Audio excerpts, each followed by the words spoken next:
I know our own FBI director is talking about how precarious our situation here is in the United States. Never seen a terror threat more imminent than it is now. Maybe the open borders have something to do with that, and the fact that we've got so many people streaming in about whom we do not know. But looks like Russia is having its own set of problems. We had these attacks over the weekend.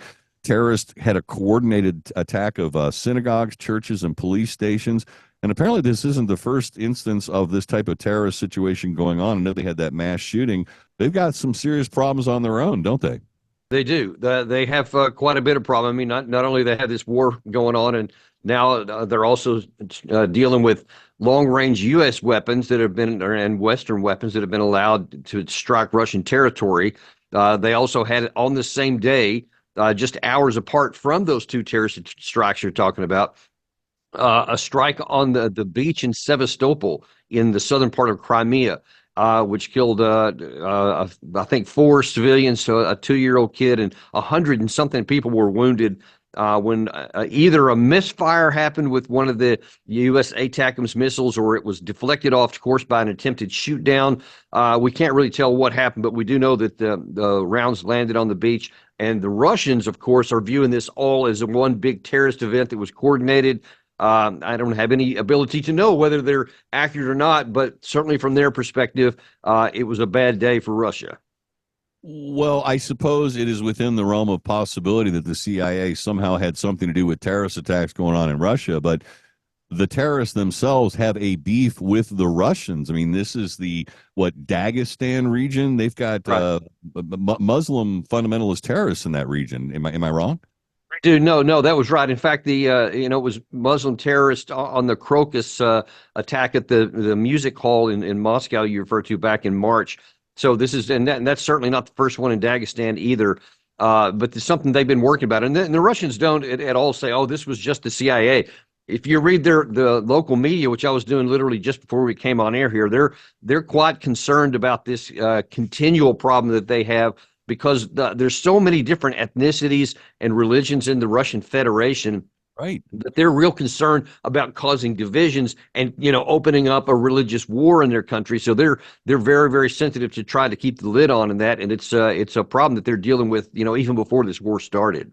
Well, isn't the response by the Russians, as it typically has been historically, is to just crack down with an iron fist on these people that are disrupting and causing the terrorist actions?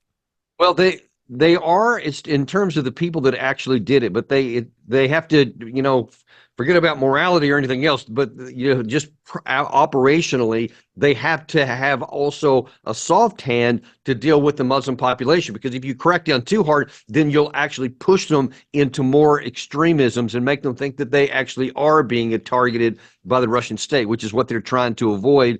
Because they kind of had this long-term thing where of inclusion. They try to say all the religions need to work together. They've had a lot of these tri-religious entities and groups and whatever, where they have Muslims, Christians, and Jews, and they try to have councils, etc. So that's kind of what the Russians are trying to do, but it's only partially successful.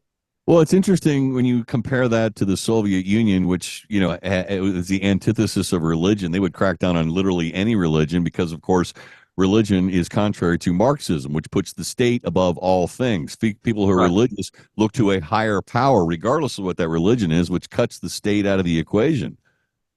Yeah, but now then, really since the Soviet Union fell, and certainly since Putin rose, Orthodox Christianity is now something close to. It's not an official religion, but it's definitely sanctioned by the state. And it's this thing happened on Holy Trinity Day, an Orthodox religious holiday, which is what made it all the more painful. And so that's something that they now aren't trying to do like the Soviet days. They're elevating it. Yeah, trying to have their cake and eat it too. But difficult position. It's a fine line we try to walk here in the United States of America as well. Pivoting over to the NATO summit, which is coming up in a couple of weeks. What are we going to try to achieve at the NATO summit, Daniel Davis?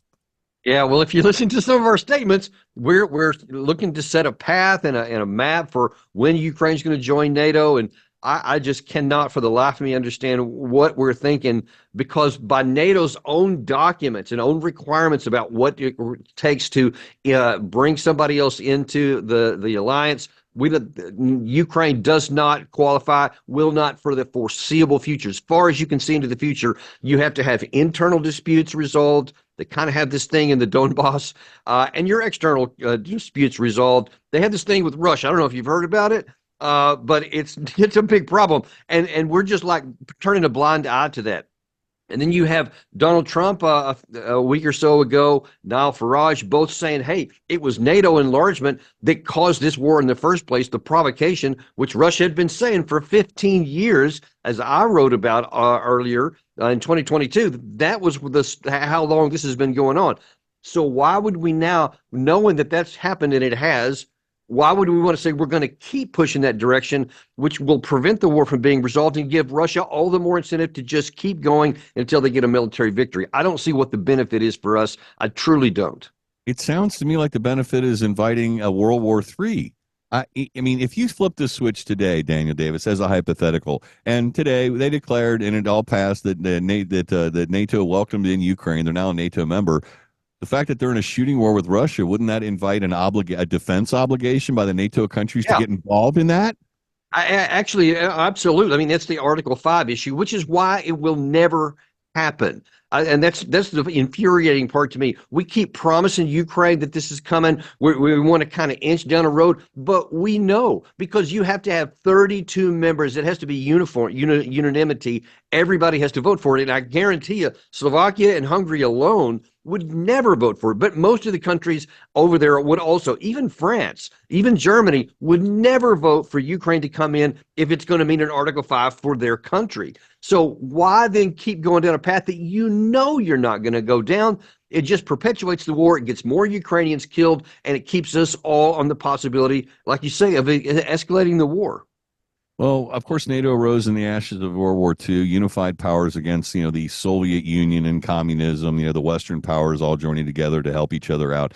But it also, and I think, Donald Trump sort of pointed this out regularly during his presidency, they gave up on defending themselves and sort of turned the keys of their own defense to the United States of America, who regularly funded militaries and provided weapon systems on our own taxpayer dollar. Has this woken up, this conflict with Russia and Ukraine, woken Europe up, generally speaking, the NATO alliance, generally speaking, that they need to get their act together in terms of their own military preparedness? Now, it has to an extent. And actually, that's one of the things that NATO is going to promote at this conference here. And they've been doing it here in the last couple of weeks, especially, in that I think it's now like 22 of the 32 members have actually reached that 2%, which I think it was like 7 or 8 when Trump was in office last. So they have stepped it up, and especially on the eastern flank, they do recognize their vulnerability, and they're doing a lot for their own security. So in that regard, there has been some. We just need to, I guess, keep that going, so the Russian or the Europeans themselves, recognizing for their own security, they need to provide the front line of their security, and the United States can be an over-the-shoulder kind of secondary tier, not lead the path, not pay for it so that they don't. So there has been some positive move in that regard. And I know the Biden administration would probably like to cut military spending completely out and the guns and butter argument, but this situation, I think, has illustrated a problem with our own military preparedness, because if we're handing out all of these weapons, which we are in critically low supply, like, for example, the 155 millimeter shells, we can't manufacture enough of them for our own use, let alone handing them over to our allies, as the case may be. And then the other component, in terms of military preparedness, are we learning something from this particular conflict about the realities of these drone swarms? You can't Patriot missile 1,000 drones out of the sky. It's an impossibility. So what we've seen now is modern technology sort of overwhelming the most advanced military defense systems we have. Without question, the drones have become the biggest genuine game changer in terms of how wars are fought. In this war, it's never been anything like this, and everybody is scrambling to try to figure out how best to utilize it, and then how best to defend against it. And everything is just kind of in the dark, trying to grab your way through there. while you're also getting killed if you're on the two combatants in there. And right now, Russia has an advantage because it started off with Ukraine with the definite advantage, and then it's kind of shifted now over to at least now, to the Russian side because of their electronic warfare capacity. They are, by several estimates I've seen of late, shooting down, knocking out 75% of all the Ukrainian drones that get into the air, not through shooting it down, but through electronic warfare means. And I'm not sure what the percentage on the other side is. They definitely have it as well, but it's not quite as far as the Russians. And then you get an issue of numbers, who can put the most in the sky. So even if you're knocking 75% down, if you overwhelm the system, you're still going to get a lot through. And that's what we're seeing right now. Well, and it's frightening. We see these terrorist organizations, Hezbollah and others, that now are equipped with these drone technologies and that can strike legitimate legitimate in their eyes targets without the ability to defend. It's just a frightening world, Daniel, is the only thing I can observe. It is, and and to your point there about the U.S. Capacity, when you're talking about all this stuff that we have now, Biden signed the deal committing to 10 years of support for Ukraine if the war goes on that long. Obviously, we're doing a lot to help Israel. We're doing a lot to help Taiwan in the Indo-Pacific, and then now that if Israel actually does get into a war with Hezbollah in the north, their ammunition needs are going to go through the roof and a lot higher, and again a lot longer. I don't know that we have enough ammunition to be able to sustain it without draining our resources, because as you correctly pointed out, we don't have the industrial capacity to maintain that kind of leverage for years. We've got lots of contracts in place, but it'll be years before we get up to that kind of level. And we haven't even talked about shipbuilding and the need for more subs and ships, which Yep. I think we lack the manpower and resources to build those as well. It's frightening situation. Or to man them. Actually, that's a separate issue. It is. Daniel Davis, Deep Dive. Find him online. It'd be worth it. And I always enjoy our conversations. As frightening as they may be, Dan, you got to talk about this kind of thing. Until next time, have a great week. See you next time.